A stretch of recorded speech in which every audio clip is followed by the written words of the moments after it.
Assalamualaikum warahmatullahi wabarakatuh.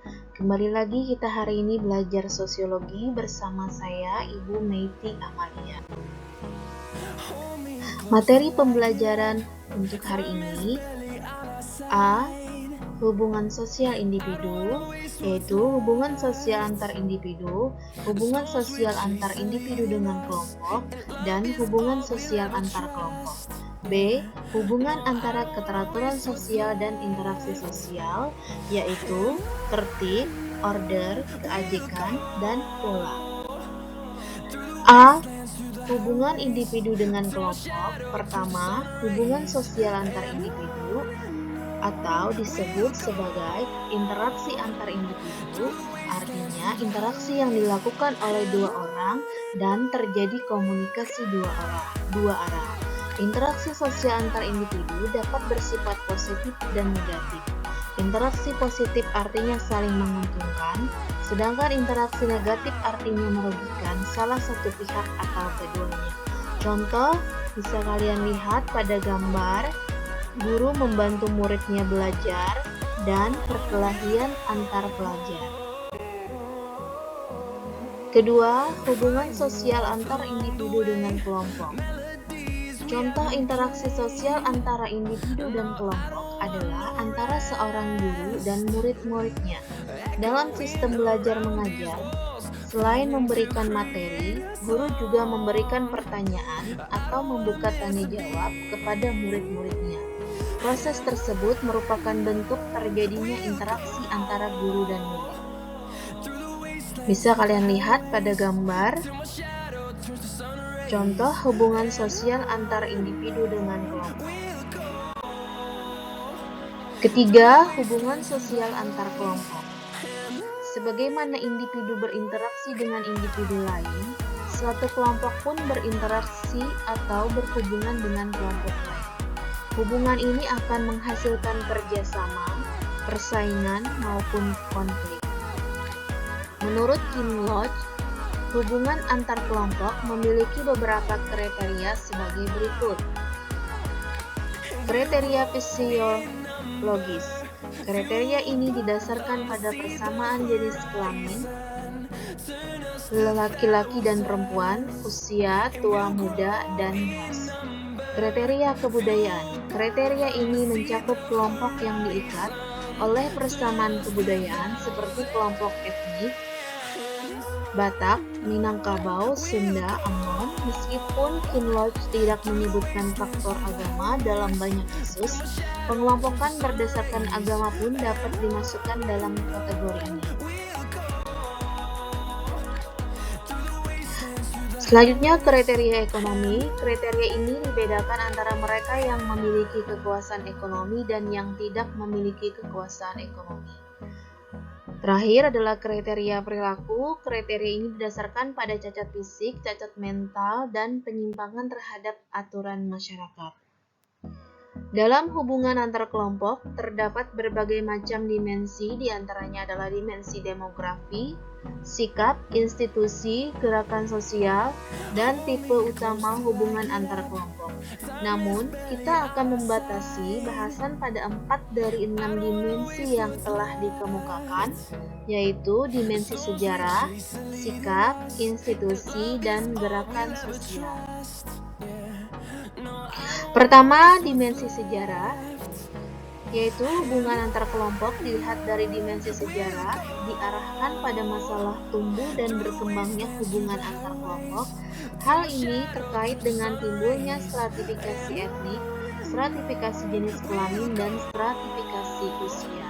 Bisa kalian lihat pada gambar di samping, itu adalah bentuk dari stratifikasi. Yang kedua adalah dimensi sikap. Dalam hubungan antar kelompok sering muncul suatu prasangka dan stereotip. Prasangka atau prejudis dalam kaitan dengan hubungan antar kelompok merupakan sikap bermusuhan yang ditujukan pada suatu kelompok tertentu atas dasar dugaan bahwa kelompok tersebut mempunyai ciri yang tidak menyenangkan. Sikap ini dinamakan prasangka karena tidak didasari oleh pengetahuan, pengalaman, ataupun bukti yang memadai. Contohnya, terdapat pandangan yang menganggap bahwa orang Batak memiliki watak dan sikap yang kasar dan agresif.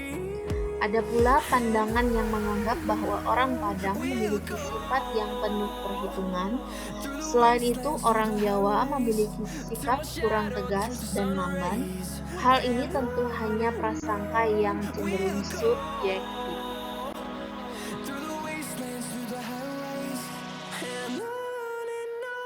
Ketiga, dimensi institusi. Dimensi institusi dalam hubungan antar kelompok dapat berupa institusi politik dan ekonomi. Institusi dalam masyarakat dapat memperkuat pengendalian sosial, sikap, dan hubungan antar kelompok. Institusi dapat pula berfungsi untuk menghilangkan pola hubungan antar kelompok yang ada. Maksudnya, hubungan antar kelompok menjadi bersifat birokratis saja dan tidak ada hubungan yang bersifat lebih personal selain antar institusi belaka. Contohnya, seorang petugas administrasi tidak perlu mengenal dengan baik orang-orang dari instansi mana yang dihadapinya. Hubungan yang terjadi antar mereka tidak lebih dari hubungan administrasi saja.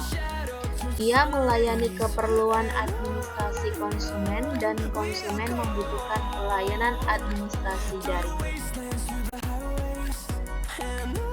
Keempat, dimensi gerakan sosial. Hubungan antar kelompok sering melibatkan gerakan sosial, baik yang diprakarsai oleh pihak yang menginginkan perubahan maupun oleh mereka yang ingin mempertahankan keadaan yang sudah ada. Misalnya, gerakan perempuan untuk menentang kekerasan dalam rumah tangga dan gerakan perempuan konservatif yang mempertahankan peran perempuan sesuai dengan tradisi. B. Hubungan antara keteraturan sosial dan interaksi sosial.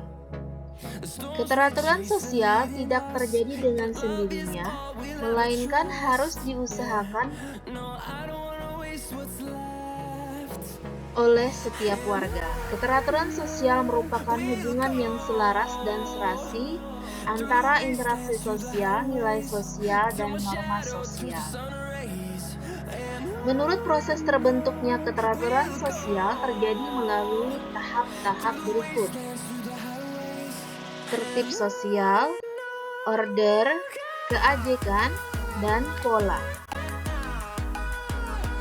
1. Tertib sosial, yaitu kondisi kehidupan suatu masyarakat yang aman, dinamis, dan teratur karena setiap individu bertindak sesuai nilai dan norma yang berlaku dalam masyarakat.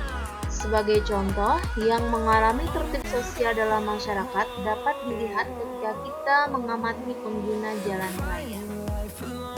Pengguna jalan raya yang memahami norma yang berlaku akan menaati aturan lalu lintas.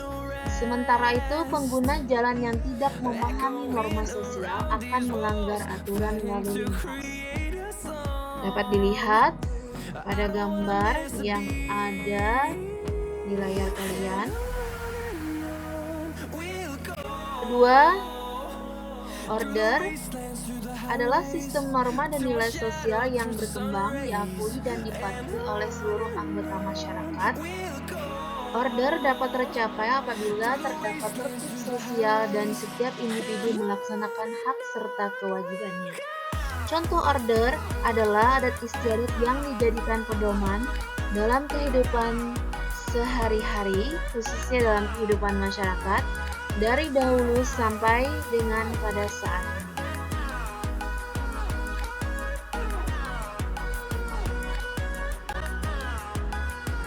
Yang ketiga, keajekan adalah kondisi yang berkaitan erat dengan keteraturan sosial di mana kondisi ini berlangsung tetap serta berkelanjutan dalam kurun waktu tertentu. Keajekan ini juga adalah hasil hubungan yang terjadi dalam rutinitas kehidupan manusia.